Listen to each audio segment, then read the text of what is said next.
Hello students, आज हम लोग मैथमेटिक्स के यूनिट नंबर 5 जिसका नाम क्या है, फैक्टर्स एंड मल्टीपल्स। ठीक है, यानी आज हम लोग ये नए चैप्टर यानी फैक्टर एंड मल्टीपल को स्टार्ट करेंगे और हमारा जो पहला टॉपिक है वो फैक्टर्स एंड मल्टीपल्स ही है। तो आइए जानते हैं कि फैक्टर क्या होता है और मल्टीपल क्या होता है। तो जैसा आपके सामने ब्लैक बोर्ड में लिखा हुआ फैक्टर की definition, a number is said to be a factor of a number when it divides that number. इसका मतलब क्या है? इसका मतलब है कि जब कोई नंबर, किसी भी नंबर को फैक्टर तब कहा जाता है जब वो नंबर, यानी किसी भी नंबर को किसी भी नंबर का फैक्टर तब कहा जाता है जब वो नंबर उस नंबर पर्टिकुलर नंबर को डिवाइड कर दे। क्या कर दे? डिवाइड कर दे, तब उसे हम क्या कहेंगे? उस नंबर का फैक्टर कहेंगे।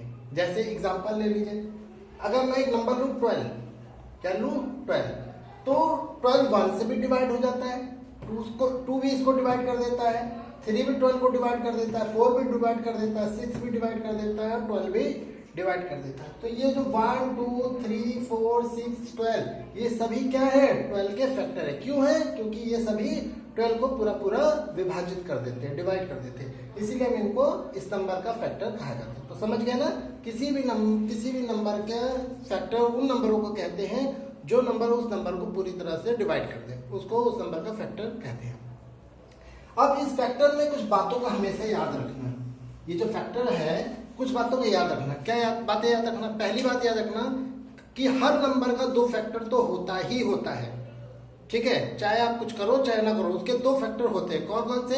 1 से और वो खुद, यानी कोई भी नंबर 1 से भी डिवाइड हो जाता है और अपने आप से भी डिवाइड हो जाता है। तो इसके किसी भी नंबर के 2 फैक्टर तो होंगे ही होंगे। ठीक है, दूसरी बात याद रखना कि जो फैक्टर होते हैं उनकी संख्या निश्चित होती है। ठीक है, यानी किसी भी नंबर के 2 factor, 4 factor, 12 factor, 15 factor, 20 factor, 25 factor इतने हो सकते हैं। ठीक है, ऐसा नहीं है कि मतलब कोई एंड ही नहीं है, कहीं ना कहीं एंड जरूर होगा। ठीक है, तो इसका मतलब क्या हुआ? फैक्टर की संख्या डिफिनेट होती है, निश्चित होती है। तीसरी चीज याद रखना कि जो फैक्टर होते हैं वो या तो उस नंबर के बराबर होते हैं या फिर उस नंबर से छोटे होते हैं, लेकिन कभी भी फैक्टर उस नंबर से बड़े नहीं होते।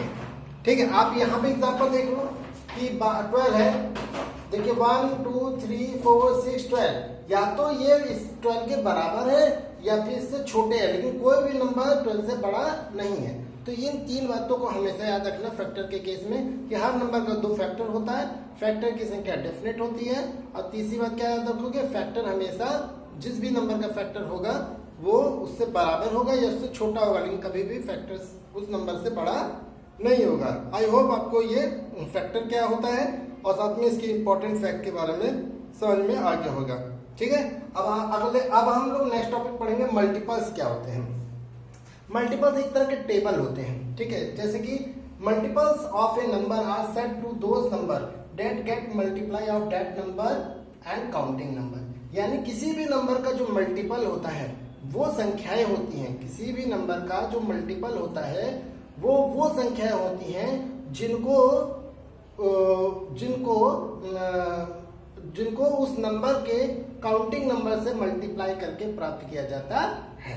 ठीक है, जैसे एग्जांपल देख लेते हैं। यहाँ पे हमने 5 को काउंटिंग नंबर कौन होते हैं? 1 2 3 4 5 6 7। ठीक है, ये सब होते हैं। मैंने 5 को 1 से मल्टीप्लाई किया, 5 आ गया। 5 को 2 से मल्टीप्लाई किया, 10 आ गया। 5 को 3 से मल्टीप्लाई किया, 15 आ गया। 5 को 4 से करेंगे 20 आ जाएगा। 5 को 5 से करेंगे 25 आ जाएगा। ठीक है, तो इस तरह से 5 10 15 20 25 30 ये सब क्या है? 5 के मल्टीपल है। क्यों है? क्योंकि 5 को जब हम काउंटिंग नंबर से मल्टीप्लाई करते हैं तो हमें ये मल्टीपल्स प्राप्त होते हैं। ठीक है, आई होप आपको मल्टीपल वाला कॉन्सेप्ट भी समझ में आया होगा। एक चीज, अब इसमें भी कुछ बातों को याद रखना। क्या बातें याद रखना? कि जो मल्टीपल्स होते हैं इनकी संख्या इनडेफिनिट होती है, कोई निश्चित नहीं होती है। ठीक है, 5 भी हो सकता है, 10 15 20, मतलब जब तक आप काउंटिंग नंबर से गुणा करते रहोगे तब तक मल्टीपल्स निकलते रहेंगे, यानी इसका कोई डेफिनेट नंबर नहीं है, इनडेफिनिट है। दूसरी चीज याद रखना कि जो मल्टीपल्स होते हैं या तो उस नंबर के बराबर होंगे या उससे बड़े होंगे। कभी भी मल्टीपल आप देखोगे छोटा नहीं मिलेगा, जबकि फैक्टर हमेशा छोटा मिलता है बड़ा कभी नहीं मिलता, जबकि मल्टीपल्स हमेशा बड़े मिलते, छोटे नहीं मिलते। ठीक है, तो इन दो बातों को हमेशा याद रखना मल्टीपल के केस में।